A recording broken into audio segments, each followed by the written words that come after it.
भाई लोग दो दो धमाका एक साथ। जी हाँ, नमस्कार दोस्तों, मैं हूँ विशाल कुमार और आप सब देख रहे हैं आपका YouTube channel target Bhojpuri.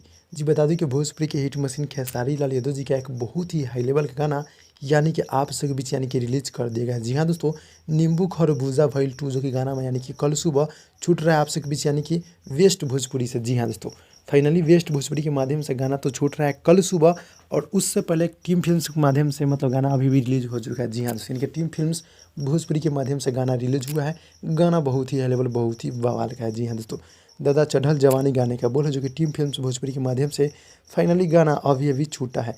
Khesari Lal Yadav ji और अलका झा इस सॉन्ग को मिलकर पूरा किए हैं और वीडियो फिट में मेघा श्रीजी नजर आई है, जो कि टीम फिल्म्स भोजपुरी के माध्यम से गाना अभी अभी छूटा है।